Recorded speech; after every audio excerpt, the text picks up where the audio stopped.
Hello, you're with BBC News. Time now for the top business stories. As you've been hearing, in just a few hours, the UK Health Secretary will outline the restrictions different English regions will face once the full lockdown is lifted next Wednesday. They're expected to be tougher than before and unlikely to provide any relief for the struggling hospitality industry.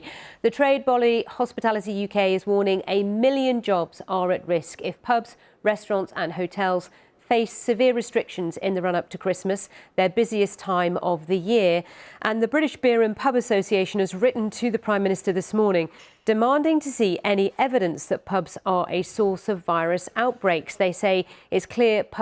Steve Alton, thank you again for being on the programme, Chief Executive of the British Institute of Innkeeping. Well, if we stay with the UK economy, because Britain's Finance Minister, Chancellor of the Exchequer, Rishi Sunak, set out the cost of COVID-19, and there are some huge numbers involved. So let's talk you through what he said. So the UK is forecast to borrow £394 billion this year. That's over $500 billion to meet the cost of COVID. That's equivalent to 19% of the UK's GDP, the highest ever level of borrowing in peacetime.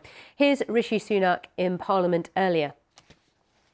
He also laid out the economic consequences of COVID, projecting that the UK economy will shrink by 11.3% this year, the largest contraction in 300 years.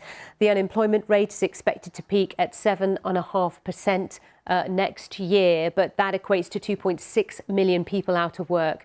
And that means the government expects around 1 million more people will lose their jobs by the middle of next year. And the Chancellor warned that the economic effects will be long-lasting. Well, let's talk this through with Kathleen Brooks, founder and director of Minerva Analysis. Morning, Kathleen. Nice to see you. It's breathtaking statistics, and we've just had a discussion about, just one aspect of the UK economy, pubs, and how their, outlook is so grim, given the restrictions we're going into. Give us your thoughts on what Rishi Sunak had to say.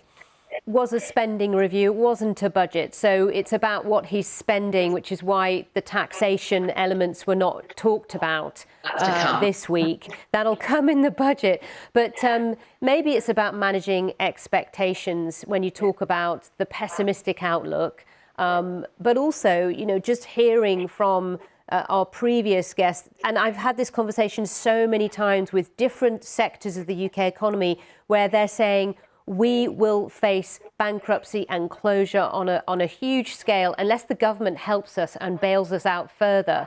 I'm wondering if the Chancellor will actually have to spend more than he's saying. Thank you for talking to us. Kathleen Brooks there from Minerva Analysis.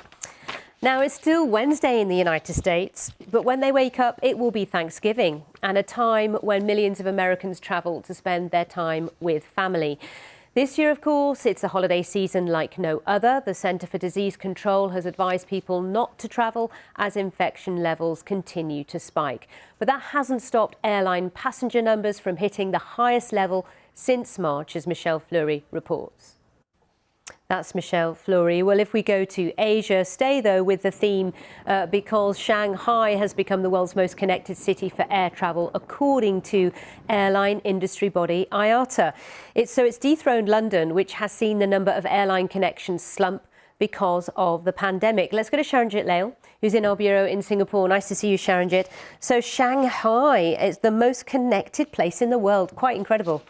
All right, thank you very much, Sharanjit Lail in Singapore. Now let's have a look at some other business stories. The US has given the...